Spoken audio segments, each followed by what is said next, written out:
सभी, जनता के सुख में तो है समाज सुख की धारणा। भारत माता के वैभव हित सहकारिता की साधना, सहकारिता की साधना। ही पतसंस्था आहे 1500 कोटीच्या देखील निधी, त्याचबरोबर Chhatrapati Sambhaji Maharaj charitable trust Pimple Budruk, B B Kamble English medium school Pimple Budruk, English medium school वाटा station, Mahalakshmi English medium school Bhoi, त्याचबरोबर राजमाता जिजाऊ महिला ग्रामीण विकास निधी पतसंस्था पिंपळे बुद्रुक, अध्यक्ष Maharashtra state cooperative credit society development आणि वेलफेअर याचे पुण्याचे ते अध्यक्ष आहेत। असे विविध पैलू असणारे व्यक्तिमत्व आणि सहकारातील उच्च ज्ञान असलेले असे आज आपल्याला कार्यक्रमाचे उद्घाटन म्हणून आपले मी बोलताना विनंती करतो की रामभाऊंचा आपण सत्कार करावा।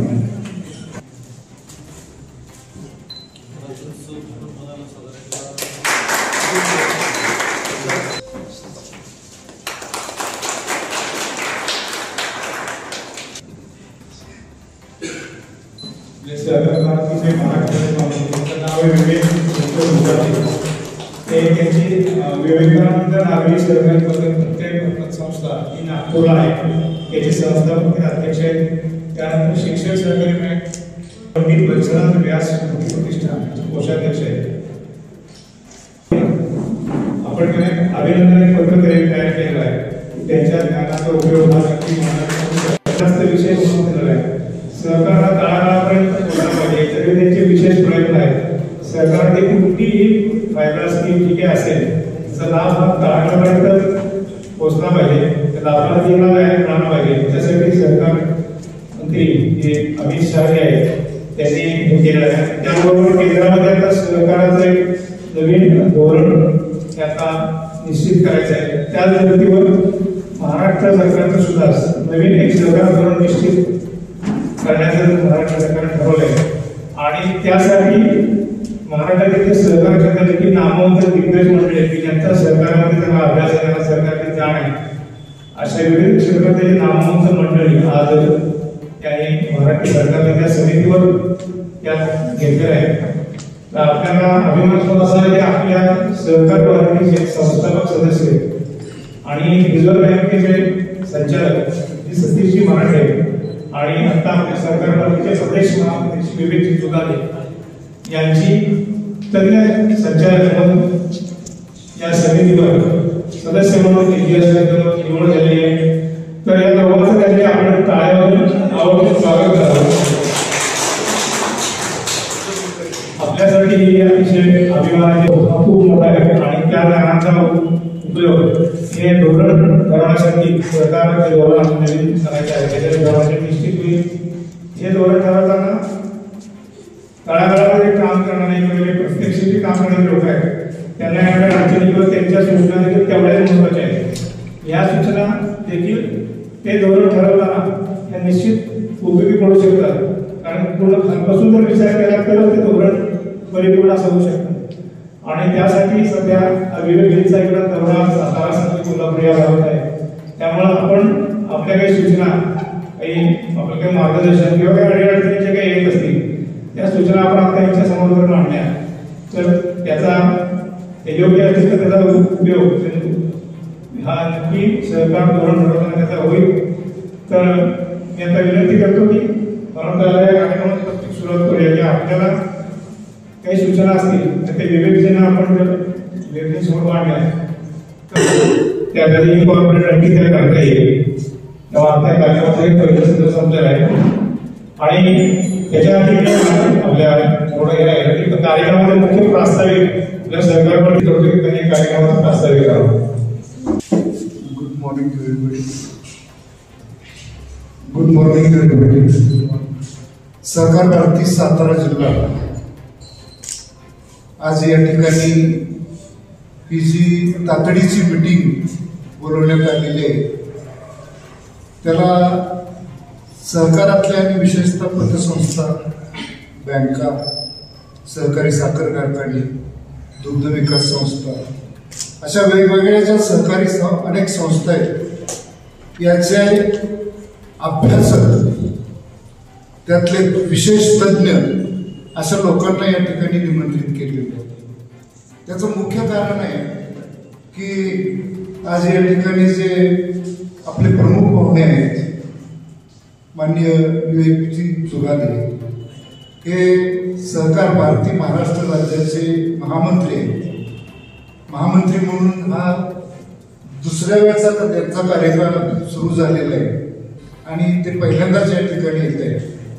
आणि त्यात विशेष आनंदाची गोष्ट ही घडलेली आहे की माननीय अमित शहा यांनी केंद्रामध्ये जे सहकार मंत्रालय वेगळं निर्माण केलेलं आहे, या वेगळ्या निर्माण केलेल्या सहकार मंत्रालयामध्ये प्रचलित आणि विद्यमान असे जे सहकार कायदे आहेत, सहकाराचे नियम आहेत, उपविधी आहेत, यामध्ये काय आवश्यक सुधारणा गरजेच्या आहेत का? फक्त केवळ बँकापुरतं किंवा याच्यापुरतं असं न ठेवता संपूर्ण सहकार धोरणच विकास संस्थांमध्ये असो, पतसंस्थांमध्ये असो, बँकामध्ये असो, अशा अनेक जवळजवळ की माझ्या माहितीप्रमाणे 52 सहकारी संस्था आहेत ज्यामध्ये सहकार भारती राज्यातच नाही पण संपूर्ण देशामध्ये यासाठी काम करते. तर यात ज्या काही आवश्यक सुधारणा आहेत त्या सुधारणांचा आढावा घेण्यासाठी, काही नवीन कायदे अंमलात आणण्यासाठी, जुने कायदे जे अनावश्यक आहेत ते रद्दबदल करण्यासाठी किंवा आहे या कायद्यामध्ये सुधारणा करण्यासाठी आणि यासारखे नवीन नियम आलेले आहेत यामध्ये या कायद्यात अंतर्भाव करण्यासाठी जी एक समिती गठीत केलेली आहे केंद्राची आणि त्या केंद्रानं राज्याची प्रत्येक समिती वेगळी केलेली आहे.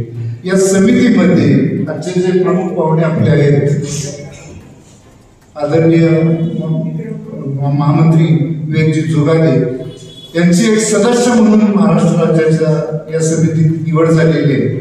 त्यांच्याबरोबर आदरणीय सतीशजी मराठे आहेत आणि त्याचबरोबर कोल्हापूरचे नरके साहेब आहेत. तर अशा या समितीचा ही धावती भेट आपल्या कोल्हापूर विभागात आज आयोजित केलेली आहे.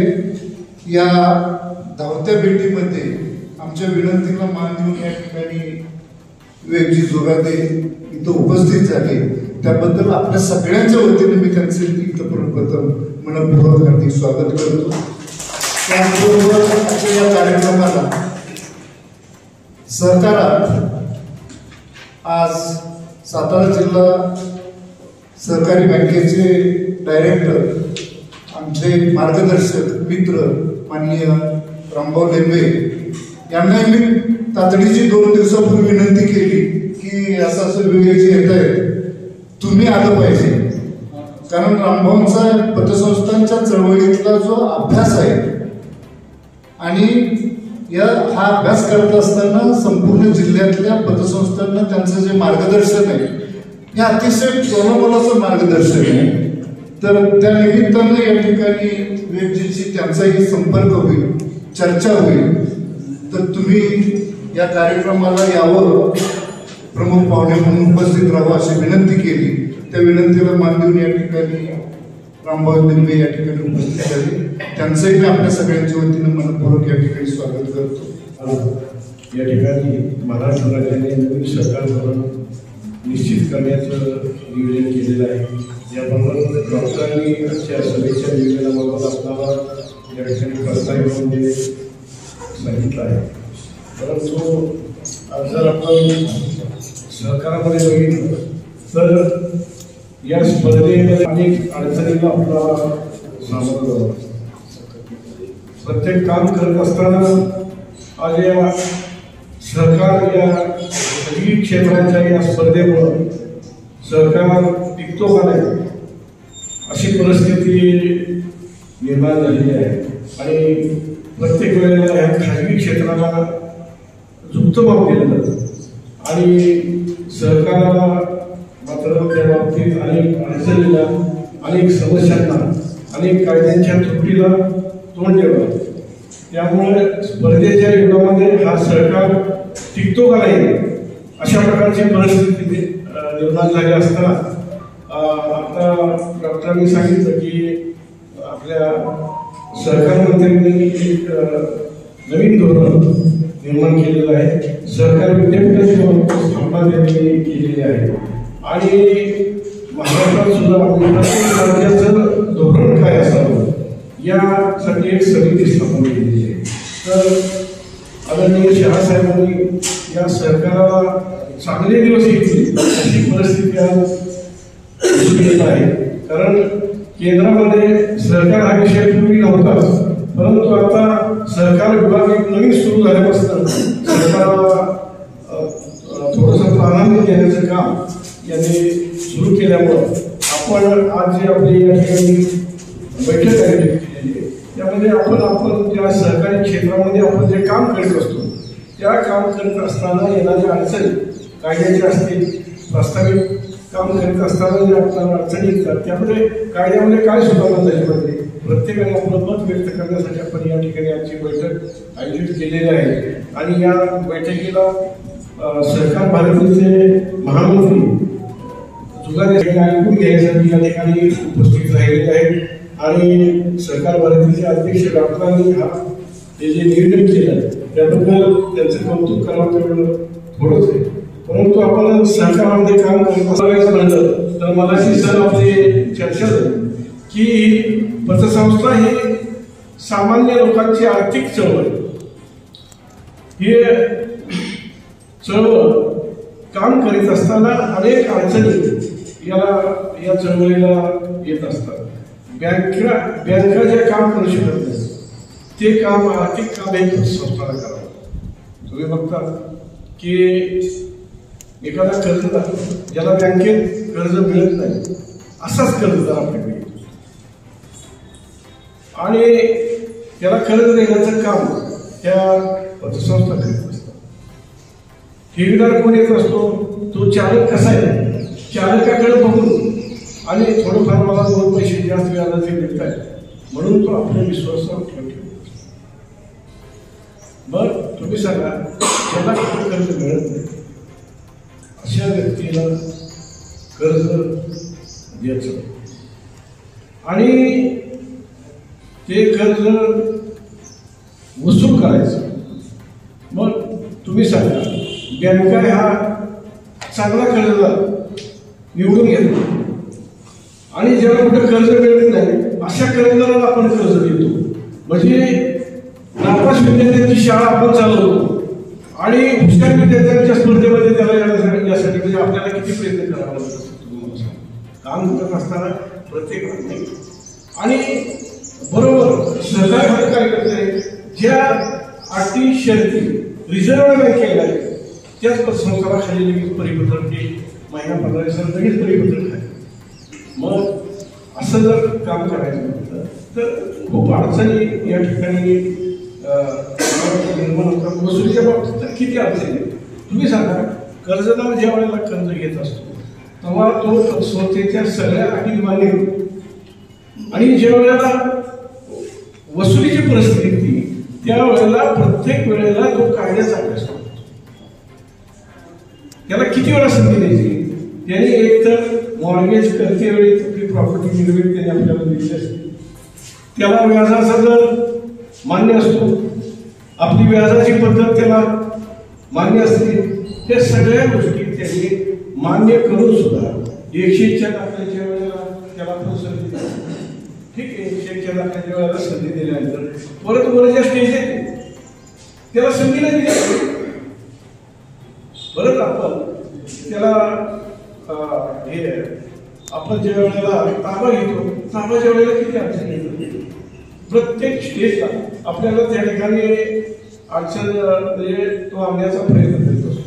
त्याचप्रमाणे जर आपण त्या बाबतीमध्ये 2-2, 3-3 वर्षाचा कालावधी जात असतो. जर एखाद्या व्यक्तीचा निलाव करतो तर 2-2, 3-3 वर्ष तो आपल्याला वकील घेऊन अतिशय हैराण करत असतो. समजा एखाद्या जमिनीचं मूल्यांकन DDO ऑफिसमध्ये तर त्या ठिकाणी सुद्धा तो काय करत असतो, आपल्याला त्या मूल्यांकनामध्ये सुद्धा तो त्रास देत असतो. म्हणजे अशा प्रत्येक ठिकाणी कर्जदाराला संधी दिली जाते आणि त्या संधीमुळे प्रत्येक ठिकाणी अडचण निर्माण होत असते. 2-2, 3-3 वर्ष निलंबनाला. मग अशा प्रकारच्या कायद्यामध्ये जर आपण लक्ष खरंच संस्थांच्या अडचणी केली त्या वसुलीमुळे खूप अडचण म्हणजे. आणि या सहकार कायद्यामध्ये आपण सर्वांनी बसून जर पतसंस्थांना जर चांगल्या पद्धतीचं एक सर्व एक धोरण तयार करा. एकदा जर कर्जदारांनी एकदा जर सगळ्या अटी मान्य केल्या तर आपण संधी देतो, पण परत त्याला प्रत्येक ठिकाणी संधी दिली तर त्या ठिकाणी अनावश्यक वेळ होतो आणि त्यामुळं अनेक संस्था अडचणी निर्माण होते. आता तुम्ही सांगा की NPAच्या आपण जे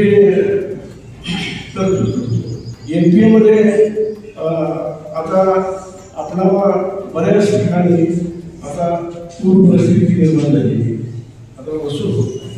आणि जर आपल्याला प्रत्येक वेळेला जर आता आपण तरतूद करत असताना आता आपली जी जामीन तर तिथं 60% तरतूद करायची होती, तिथं आता 50%, 70% तरतूद करावी लागते. आता 100% तुम्ही ही केले म्हणजे प्रत्येक स्टेजला त्याला आपल्याला तरतूद विचार करायला पाहिजे. बँकेप्रमाणे सगळं घडत असतं.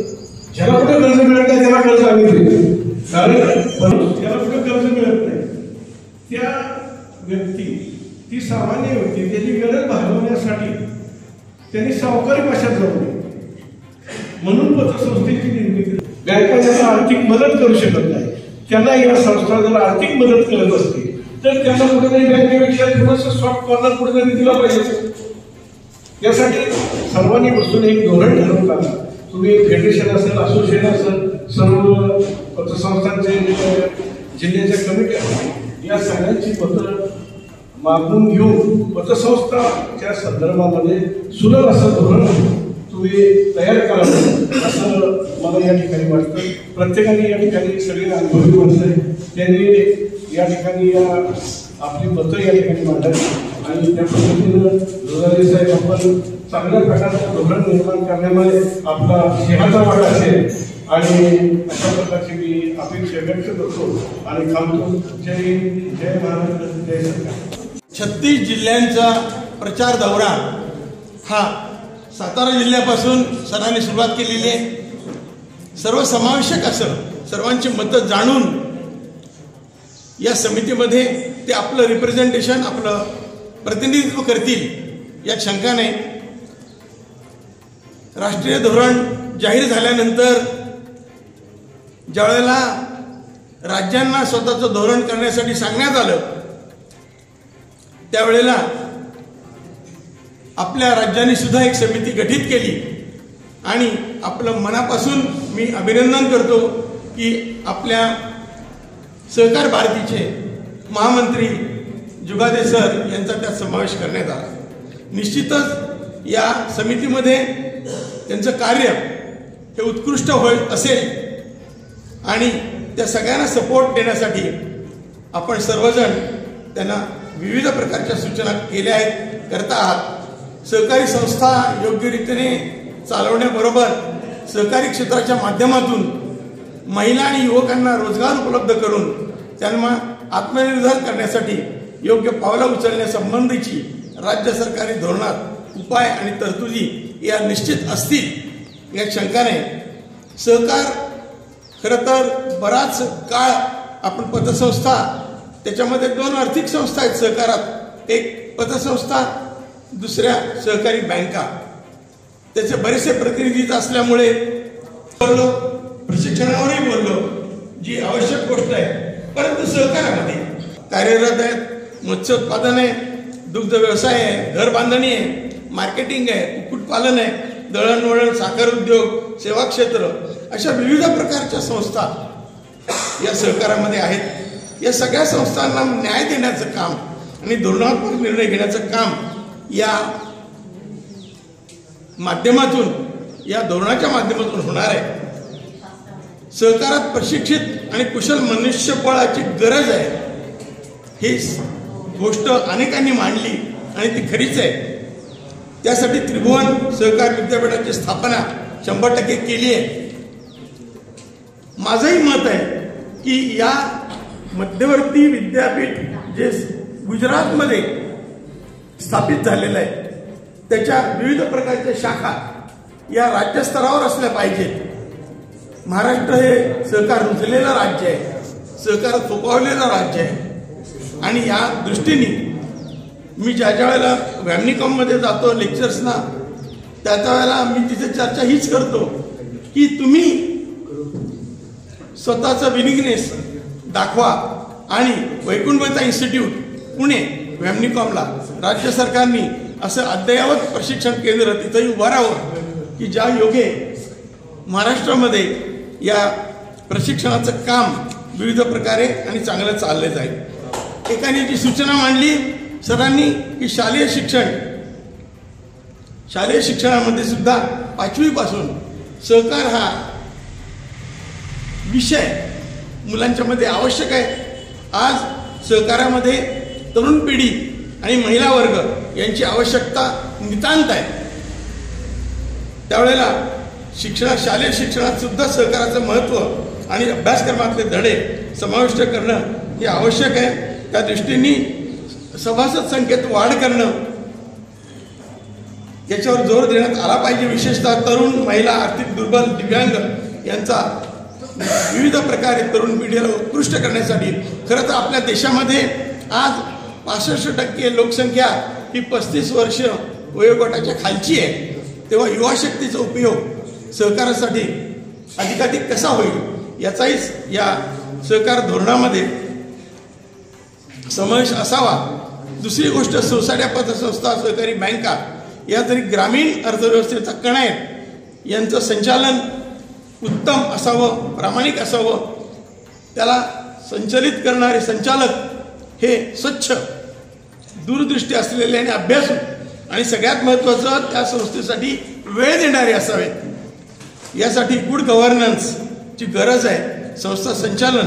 आणि त्यासाठी ज्या वेळेला तसंच एकाने कोणीतरी मांडलं की थोडक्या मोजक्या फार कमी संख्येमध्ये का विना पण भ्रष्टाचार, संस्थेला अडचणीत आणणारे लोक या सहकार्यामध्ये आहेत. त्यांच्यावर जरूर ॲक्शन घेतली पाहिजे. ते सहकारातून बाजूला झाले पाहिजेत की ज्या योगे अशी कारवाई घेतली गेली पाहिजे की ते संस्था पुन्हा सहकारामध्ये. सर्वांना नमस्कार. सहकार भारती सातारा जिल्ह्याच्या वतीने या ठिकाणी आयोजित चर्चासत्रामध्ये आजच्या कार्यक्रमाचे उद्घाटक आणि ज्यांचं सहकारामध्ये अतिशय सन्मानाने नाव घेतलं जातं असं आमचं पितृतुल्य व्यक्तिमत्व मान्य श्री रामभाऊजी लेंबे या ठिकाणी उपस्थित कार्यक्रमाचे अध्यक्ष आणि ज्यांचा बँकिंग क्षेत्रामध्ये प्रचंड गाढा अनुभव आहे असे आमचे मार्गदर्शक माननीय श्री अविनाशजी जोशी या ठिकाणी उपस्थित, या पतसंस्थेचे अध्यक्ष आणि सातारा जिल्हा सहकार भारतीचे अध्यक्ष डॉक्टर रवींद्र भोईर, या विभागाचे विभाग प्रमुख चंद्रकांतजी दुलभ, सहप्रमुख नरेंद्रजी गांधी, माझे सह, या सातारा जिल्ह्याचे महामंत्री शैलेशजी ढवळेकर, संघटन मंत्री श्यामराव जोरे या ठिकाणी उपस्थित, दीपक गावडेकर, आमचे ज्येष्ठ कार्यकर्ते राजाभाऊ फडके, दीक्षितजी. केवळ 5 ते 7 मिनिटांमध्ये काय आपल्याला करायचं हे सांगतो आणि मग त्याच्यानंतर तुमच्याकडनं सगळे प्रश्न यावेळी अपेक्षित आहेत. आजची ही जी बैठक आहे, हे जे चर्चासत्र आहे, हे विशेष आहे आणि राज्याचं सहकार धोरण ठरवण्याकरता भोसले सर पहिली बैठक आहे. माझा पहिला प्रवास आज या साताऱ्यापासून होतोय. आपल्या सगळ्यांची जबाबदारी वाढली कारण तुम्ही पहिल्या रांगेतले सगळ्यात पहिले उभे असलेले सगळे सहकारातले लोक आहेत. ही समिती आता काय करणार असे वेगवेगळे प्रश्न आपल्या समोर असतील.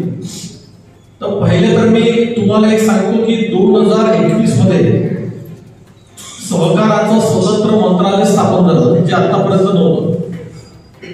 आणि केंद्रीय गृहमंत्री अमित शहा साहेब यांच्याकडे ही सहकार मंत्रालयाची पहिली प्रत दिली. आणि तेव्हापासून तर आजपर्यंत ज्या गतीने आपण फिरतो आहे आणि पुढे जातो आहे, ही गती येणाऱ्या काळामध्ये अशीच कायम राहणार. आणि मग सहकाराचा आपण विचार केला तर संपूर्ण देशाचा जो डेटाबेस आता तयार झाला आहे, त्याच्यामध्ये त्यांनी असं म्हटलं आहे की आपल्या देशामध्ये जवळजवळ कार्यरत सहकारी संस्था या 6.5 लाख. आणि किती लोक सहकाराशी जोडले गेलेले आहेत तर 140 कोटीच्या देशामध्ये जवळजवळ 30 कोटी लोक हे सहकाराशी जोडले गेले आहेत. एवढं मोठं आपलं सहकार क्षेत्र आहे. आणि त्याच्यात महाराष्ट्राचा विचार केला तर एकूण 6.25 लाख सहकारी संस्थांपैकी 2.25 लाख सहकारी संस्था या केवळ महाराष्ट्रात. आणि महाराष्ट्रामध्ये 13 कोटीचा आपला महाराष्ट्र आहे. या 13 कोटींच्या महाराष्ट्रामध्ये जवळजवळ 8 कोटी लोक हे सहकाराशी जोडले गेले. एवढं मोठं प्रचंड कार्य आपल्या महाराष्ट्रामध्ये आहे. आणि मग ज्या वेळेला सहकार मंत्रालयाची स्थापना झाली, सहकारामध्ये काहीतरी करावं असं अमित शहा साहेबांना वाटलं. आणि मग त्यांनी पहिलं काय केलं तर या सहकाराचं चांगलं धोरण तयार करा असा आदेश त्यांनी दिला. आणि मग त्याच्याकरता केंद्राची कमिटी झाली. आपल्याला माहिती आहे की माजी केंद्रीय मंत्री सुरेश प्रभू यांच्या अध्यक्षतेखाली एक कमिटी झाली, ज्याच्यामध्ये आपले सहकार भारतीचे संस्थापक सदस्य आणि आता भारतीय रिझर्व्ह बँकेचे आणि नाबार्डचे जे काही संचालक आहेत सतीशजी मराठे हे सुद्धा त्या कमिटीमध्ये होते. जवळजवळ 2 वर्ष या कमिटीने त्याचा अभ्यास केला संपूर्ण सहकार क्षेत्राचा. आणि आता जे संसदेचं अधिवेशन झालं त्याच्यामध्ये लोकसभेमध्ये आणि राज्यसभेमध्ये ते सहकार धोरण केंद्राचं हे त्यांनी ठेवलं. ते सहकार धोरण पाहिल्यानंतर अमित शहाना असं वाटलं की सगळ्या राज्यांचं सुद्धा असं सहकार धोरण असलं पाहिजे. आणि म्हणून त्यांनी सगळ्या सहकार मंत्र्यांची एकदा दिल्लीत बैठक घेतली. आणि त्या बैठकीमध्ये असं सांगितलं की ज्या पद्धतीने आम्ही केंद्राचं सहकार धोरण ठरवलं आहे त्या पद्धतीने तुम्ही तुमच्या राज्याचं सहकार धोरण ठरवलं. आणि मग त्याला एक गती मिळाली. आणि आपल्या राज्याचे मुख्यमंत्री माननीय श्री देवेंद्रजी फडणवीस यांच्या मार्गदर्शनाखाली बाबासाहेब पाटील जे आपले सहकार मंत्री आहेत त्यांच्या अध्यक्षतेखाली सहकाराचं धोरण ठरवण्याकरता महाराष्ट्राची एक 34-35 लोकांची कमिटी तयार झाली, ज्याच्यामध्ये 16 ते 17 लोक हे शासकीय अधिकारी आहेत. म्हणजे त्याच्यात मंत्री आहेत, राज्यमंत्री आहेत, सहकार आयुक्त आहेत, सहकार सचिव आहेत, पणन मंत्री आहेत, साखर उद्योग हे सगळे त्याचे सदस्य आहेत. आणि त्याच्या व्यतिरिक्त सहकार क्षेत्रात ज्यांचा दांडगा अनुभव आहे असे साधारणतः 12 ते 13 लोक त्यांनी या कमिटीमध्ये घेतले. आता माझा नंबर या कमिटीमध्ये लागला म्हणजे काय, मी तुमच्यासारखा सामान्य कार्यकर्ता काम करणार. माझा नंबर या कमिटी याच्याकरता लागला, मी काही फार तज्ञ म्हणून लागला नाही, तर सहकार भारती आपली जी संघटना आहे ज्याचा महाराष्ट्रामध्ये एक प्रकारचं वजन आहे, दबदबा निर्माण झाला आहे, त्या सहकार भारतीचा कोणीतरी प्रतिनिधी या कमिटीमध्ये असावा असं शासनाचं म्हणणं पडलं. आणि तुमच्या आमच्यातलाच म्हणजे मी एक कार्यकर्ता माझी त्या ठिकाणी वर्णी लागली. आता हे केल्यानंतर आपण तर काही स्वस्त बसणारे लोक नाहीये की बाबा आपण त्या कमिटीवर आलो आणि सहकाराचं धोरण हे केवळ एसी कॅबिन मध्ये 10 लोक एकत्र आले आणि त्यांनी बनवलं असं नाही.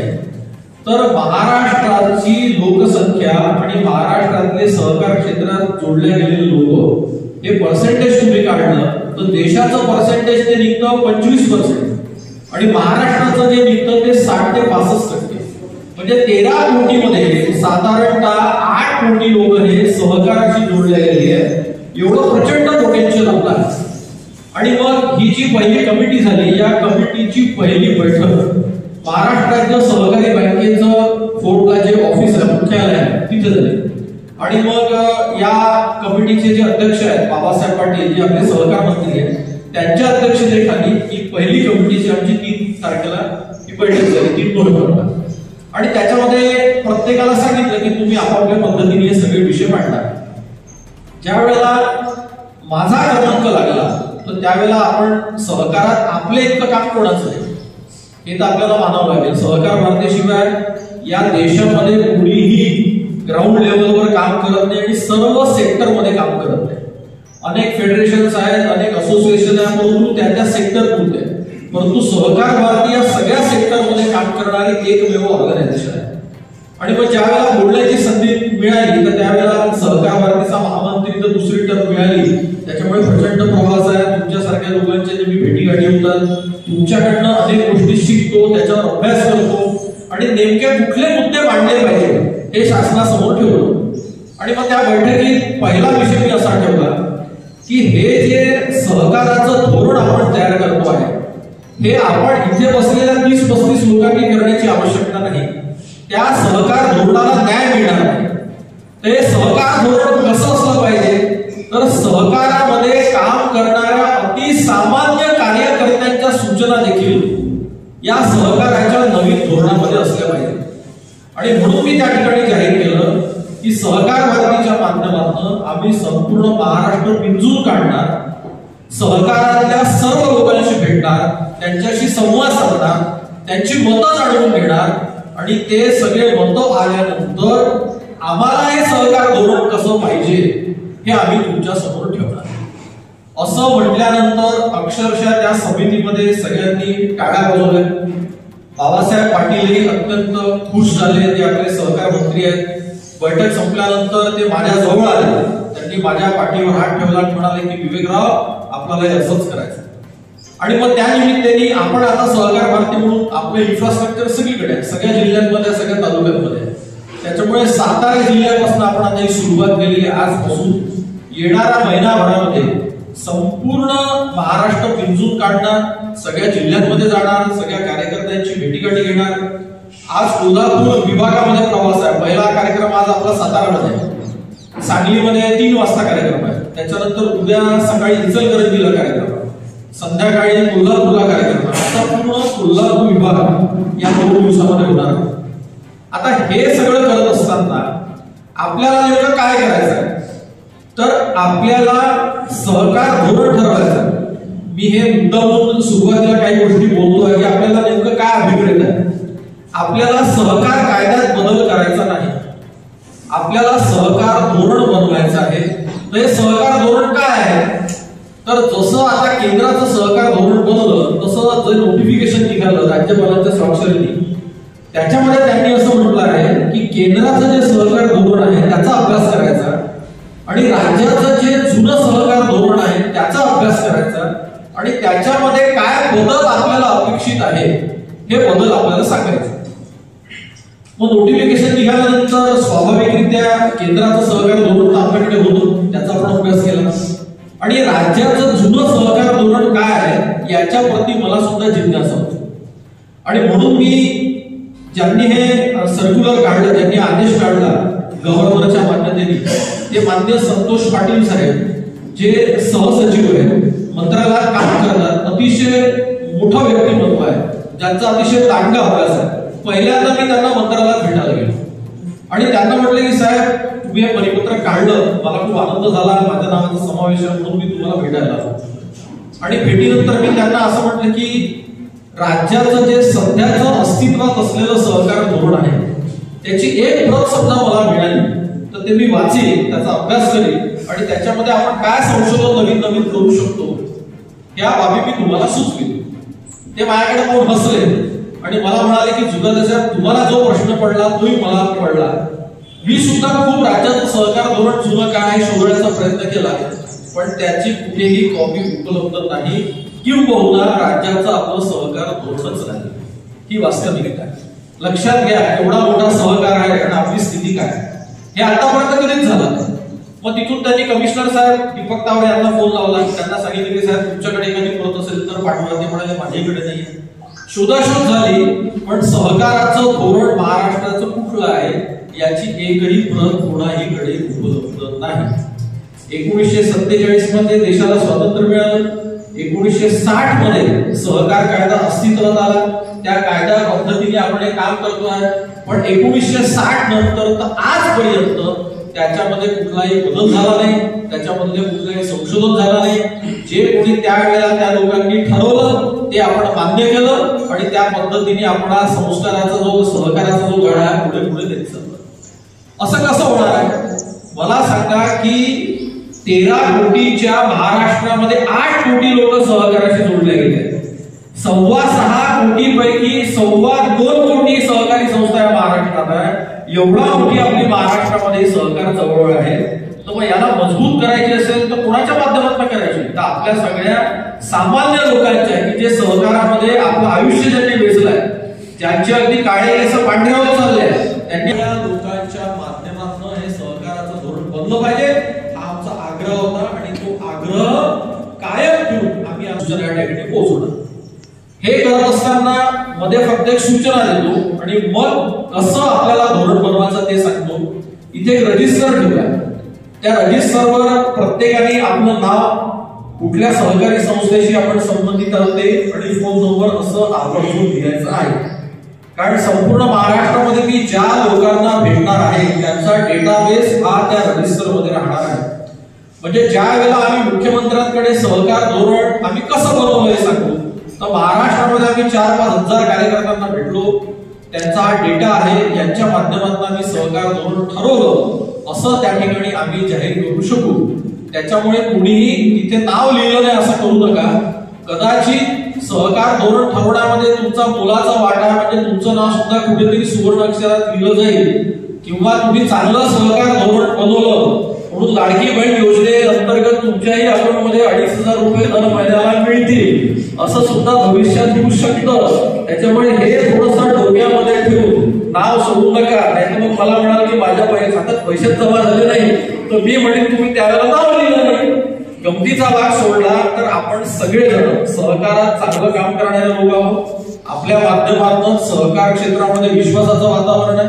आपल्यालाच या क्षेत्रामध्ये बळकटी निर्माण करायची आणि म्हणून आपण सहकारावर प्रेमापोटी काम करणारे लोक या ठिकाणी तत्परतेने उपस्थित झालात. म्हणून पहिले मी तुमचं सगळ्यांचं या ठिकाणी मनापासून अभिनंदन करतो. आता आपल्याला सहकार धोरण ठरवायचं आहे, सहकार कायदा ठरवायचा नाही. धोरण ज्या पद्धतीने ठरेल त्या पद्धतीने कायदा बनेल. ज्या वेळेला आपण एक ब्ल्यू प्रिंट सहकार धोरणाची शासनाला देऊ त्या पद्धतीने शासनाचे अधिकारी त्या कायद्यामध्ये बदल करतील किंवा नवीन कायदा बनवतील. मग धोरण बनवत असताना थोडासा व्यापक दृष्टिकोन आपण घेतला पाहिजे. धोरण म्हणजे समस्या नाही. पतसंस्थांवाल्यापर्यंत गेलो तर मग म्हणतात आम्हाला 100चे अधिकार लवकर मिळत नाही, आम्हाला आरआरसी लवकर मिळत नाही, आम्हाला 156 अधिकार लवकर मिळत नाही, आमचं कार्यक्षेत्र वाढतं, आम्हाला 10 ठिकाणी चक्रा मारावं लागतात. बँकांमध्ये गेलं तर ते काहीतरी आपलं वेगळंच सांगतात. अजून साखर कारखान्यामध्ये गेलो त्यांची काहीतरी वेगळी डिमांड असते. आपल्याला कुठल्याही पद्धतीच्या कंप्लेंट, कुठल्याही पद्धतीची डिमांड किंवा कुठलेही कायदे कानून बदलवण्याचा अधिकार नाही. आपल्याला अधिकार जो दिला तो सहकार धोरण बदलवायचा. मग त्याच्यात काय करू शकतो आपण? हे म्हणू शकतो की वसुलीमध्ये सुसूत्रता आणण्याकरता ते अधिक गतिमान करण्याची आवश्यकता आहे. आता हे झालं धोरण. मग या धोरणावर तो कायदा बनतो. इन्कम टॅक्सचा कोणाचा विषय असेल तर इन्कम टॅक्सचा ससेमिरा सगळ्या सहकारी संस्थांपर्यंत लागलाय. तो कमी करण्याकरता ठोस पावलं उचलण्याची आवश्यकता आहे. हे झालं धोरण. पण तुम्ही प्रत्येक गोष्ट आमच्या संस्थेला हा प्रॉब्लेम आहे, तो आम्हाला त्रास देतो, मग तो आमचं ऐकत नाही, हे धोरण नाही. अशा संकुचित मनोवृत्तीत तुम्ही सध्या राहू नका. त्याच्यामुळे 3 महिन्यात एकदा हे धोरण बनलं की आपोआप त्या कायद्यामध्ये परिवर्तन होईल, सुसूत्रता होईल आणि आपल्या सगळ्या सहकारी संस्था योग्य पद्धतीने चालण्याकरता त्याचा आपल्याला फायदा होणार आहे. त्याच्यामुळे इथे उपस्थित सगळ्यांना आता मी विनंती करतो की आपण आपलं सजेशन द्यावं. मी सगळं लिहून घेणार आहे. आपण सेक्टर वाईज जाऊ. जितक्याही सेक्टरचे लोक आलं असेल त्या सेक्टरच्या लोकांनी सुचवायचं की धोरणामध्ये हे आलं पाहिजे, धोरणामध्ये असं आलं पाहिजे. आता मी त्या ठिकाणी जो विषय मांडला जो कोणीच बोलत नाही, मी सांगितलं त्या ठिकाणी की भ्रष्टाचार मुक्त सहकार हे पहिले धोरणामध्ये तुम्ही टाका की सहकारामध्ये भ्रष्टाचार एवढा मोठ्या प्रमाणात वाढला आहे की कोणाचंही सरकार आलं, कोणाचंही पक्षाचं आलं तरी ते काही कमी होत नाही. कारण ती आयडियल प्रोसेस तशीच सुरू आहे. ते धोरणामध्ये नाही आहे की तुम्ही भ्रष्टाचार करावा, एका सहकार धोरणात कोणी लिहिलं आहे नाही, पण ते चालू आहे. मग सहकारामध्ये स्वच्छ सहकार करायचा असेल तर भ्रष्टाचार मुक्त सहकार असला पाहिजे. हे धोरणामध्ये आपण लिहिलं पाहिजे अशी भूमिका त्या ठिकाणी मांडली. आणि सगळ्यांनी ते अप्रिशिएट केलं. सगळ्यांना तसं वाटतं आहे की सहकारातनं भ्रष्टाचार हद्दपार झाला पाहिजे, सहकार स्वच्छ झाला पाहिजे. आणि म्हणून आपण सहकार भारतीचे कार्यकर्ते मागील 47 वर्षांपासून या सहकारा संस्कार आणण्याचं काम करतोय आणि हाच संस्कार आपल्याला या माध्यमातून पुढे न्यायचा आहे. त्याच्यामुळे मी सगळ्यांना विनंती करतो की आपण या निमित्ताने आज चांगली बैठक आपली चर्चासत्र या ठिकाणी होत आहे. वेळ कमी आहे परंतु अर्धा तास अजूनही आपल्या हातात आहे. अर्धा तासामध्ये आपल्याला या संदर्भामध्ये ओव्हरऑल सहकाराबद्दल काही वाटत असेल तर ते सांगा. आपण ज्या क्षेत्रामध्ये काम करतोय तिथे असा काही बदल व्हावा, धोरणामध्ये बदल व्हावा असं काही होत असेल तर ते सांगा. आपल्या सर्व सूचनांचं स्वागत आहे. पुन्हा एकदा आपण या ठिकाणी आलात, आपल्या सगळ्यांचं मनापासून आभार व्यक्त करतो आणि तुम्ही चांगले विषय आता सांगाल म्हणून आधीच तुमच्या सगळ्यांचं अभिनंदन मी या ठिकाणी करतो आणि या ठिकाणी माझ्या शब्दांना विराम देतो. जय हिंद. जय साहेब त्यांच्यापर्यंत तुम्ही पाठवा, ते माझ्यापर्यंत पोहोचेल. आणि आता जे काही सुचत आहे ते आपण सांगावं आणि ऍड करायचं असेल तर दिल्ली. सरकारचं धोरण ठरवत असताना आपण सुरुवातीला सांगितलं की एक सर्वसामान्य आपल्या अडचणी न सांगता सरकारामध्ये काय नवीन गोष्टी झाल्या पाहिजे, समाविष्ट झाल्या पाहिजे हे आपल्याला अपेक्षित आहे. तर मधल्या काही 2013 साली 97वी घटना दुरुस्ती झाली. त्याच्यामध्ये काही नवीन कायद्यामध्ये काही बऱ्याच गोष्टी समाविष्ट केलेल्या होत्या आणि त्या खूप चांगल्या होत्या आणि त्याप्रमाणे आपल्या राज्यानेही आपल्या कायद्यामध्ये त्याच्यामध्ये सुधारणा केल्या. परंतु त्याच्यातल्या काही ज्या चांगल्या ज्या अपेक्षित सुधारणा होत्या आणि ज्या पुढे चालल्या पाहिजे होत्या त्या आपल्याच कायद्यामध्ये पुन्हा सुधारणा होऊन त्या डायल्यूट करत गेले.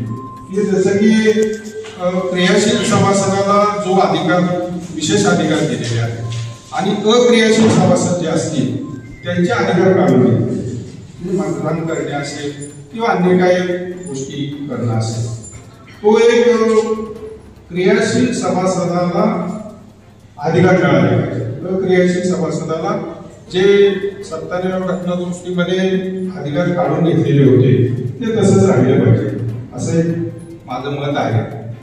दुसरं, अमित शहानी जसं गुजरातमध्ये सहकार विषयाकरता स्वतंत्र विद्यापीठ स्थापन केलं त्याच पद्धतीनं महाराष्ट्रामध्ये आपल्या सर्व महाराष्ट्रीयन जनतेला सहकाराचं ज्ञान उपलब्ध होण्याच्या दृष्टीनं सहकार विद्यापीठाची स्थापना व्हावी.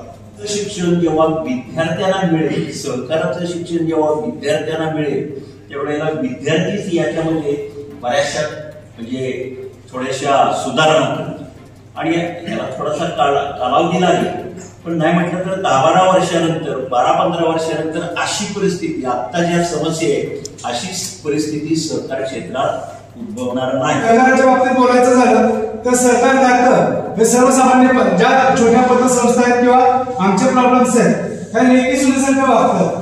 आम्हाला सून म्हणून हे करतात की सून जशी संस्काराने वागली पाहिजे, ती तिच्या चाकोरीत वागली पाहिजे, हे पतसंस्थांची अपेक्षा असतं. पण इतर जे वित्तीय संस्था असतात, फायनान्स असतात, त्यांना तुम्ही लेखी सरकार तुम्ही कसंही वागावं, बाहेर काही करावं अशा पद्धतीचं धोरण सरकार खात्याचं आहे. हे निश्चितपणे बदललं. पतसंस्था फक्त पैसे देणं आणि देणं हाच विचार आहे, हाच विचार आहे. तर आमच्या ठेवी ठेवण्यासाठी काय करतात, जमिनी घेता येते किंवा त्याच्यात पुढे काय होईल अशा पद्धतीचं धोरण करता येईल का, अशा पद्धतीने हे धोरण आपण ठरवण्यात यावं. दुसरं एक सांगायचं की सध्या बँक निर्बंध, ज्या बँका आहेत त्यांना निर्बंध देतात. ज्यावेळी बँक अडचणीत येते, खरं तर पतसंस्थेतून बँक होते, ज्यावेळेस संस्था स्थापन करतो आपण त्यावेळेला एक जे संचालक मंडळ असतं ते एक पैसा 1000 प्रत्येकाच्या घरात खिशातले पैसे गोळा करून करत असतं आणि ती बँक वेळेला मोठी होते त्याचा कुठला तरी एक संचालक फ्रॉड करतो आणि ती संस्था हे होते आणि ती संस्था कॉलॅप्स होत असताना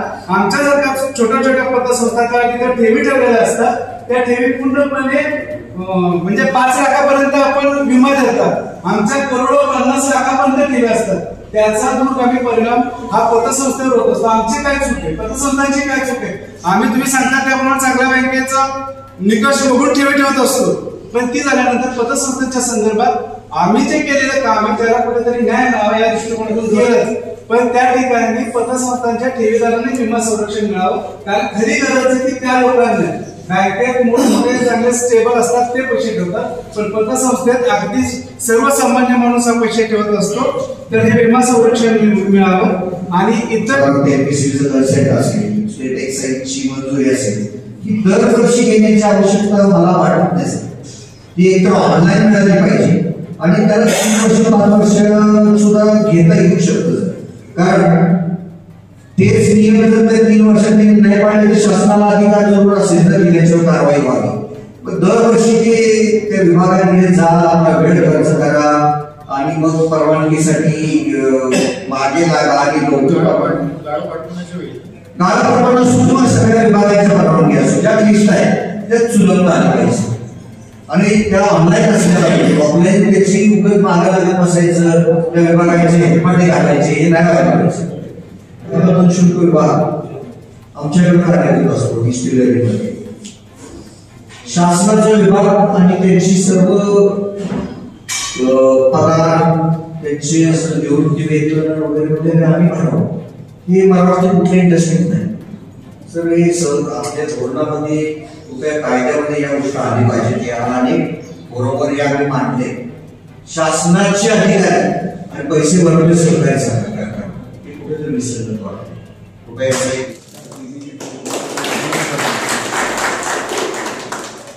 लागार मार्गदर्शन, त्यामुळे आम्हाला फार मोठा आधार वाटतो. माझी मोठी समस्या अशी आहे की मागं मी प्रत्यक्ष तुम्हाला झालं होतं नरसोबावाडीला जेव्हा परिषद झाली होती त्यावेळी जोगादे साहेबांना सांगितलं होतं की राजकीय हस्तक्षेप प्रत्येक वेळी आमच्या कामकाजामध्ये होतो, तर तो कसा काय टाळायचा, काय करायचं त्याच्यासाठी. मी बऱ्याच मंत्र्यांना प्रत्यक्ष भेटलेले पण आहे. होतंय काय, एखादा कर्जदार असतो आणि ते कर्ज वसूल करताना किती त्रास असतो हे तुम्हाला सगळ्यांना माहिती आहे. आणि मग ते शेवटी अंतिम टप्प्यापर्यंत येतं की आता उद्या ताबा घेणार आहोत, तर तेव्हा कुणीतरी मंत्र्यांनी लोकल पुढाऱ्यांनी आपल्याला फोन करावा आणि तो ताबा थांबवावा. तर यासाठी आता कोणाला काय करता येईल का बघावं लागेल. आणि दुसरी गोष्ट म्हणजे आपण जेव्हा कर्ज वितरण करतो 1 कोटीच्या कर्जाला आणि 10,000 5-25,000च्या कर्जाला कागदपत्र तेवढीच लागतात. तर मला असं वाटतं की रकमेच्या अनुषंगाने कागदपत्रांची पूर्तता किंवा त्याच्यासाठी काही नियम काढता येईल का. कारण रोज आपल्याला भेटणारी माणसं असतात की 10,000 द्या, 5-25,000 द्या. खरंच लोक मला असं वाटतं की प्रामाणिक असतात. अक्षरशः तुम्हाला सांगते, धनदांडगे कर्जदार असे आहेत की मोठ्या ताटमानेने ते गावात फिरत असतात, पण एक दमडी भरायची त्यांची मानसिकता नसते. मी खूप कठोर बोलते त्यांना सुद्धा. आणि ही छोटे छोटे जे गरजू लोक असतात ज्यांना आपल्याला त्यांच्या पायावर उभं करायचं आहे, त्यांच्यासाठी आपण काहीतरी करायला पाहिजे. मग कागदपत्रांची पूर्तता ही मग कुठं मला 5-25,000 पाहिजे, 8 दिवसासाठी पाहिजे, महिन्यासाठी पाहिजे, कुठं पळत बसू. आणि आजकाल लोक ना इतके घाबरतात, सभासदत्व घेत नाही संस्थेचं. घेतलं तरी आम्ही सभासद नाही आहे म्हणून सांगा की आम्हाला जामीनदार व्हायचं नाही कोणाचं. तर अशा पद्धतीची परिस्थिती निर्माण झालेली आहे आणि त्यासाठी काय करता येईल का मुद्दा म्हणजे माझा विसरल्या जमा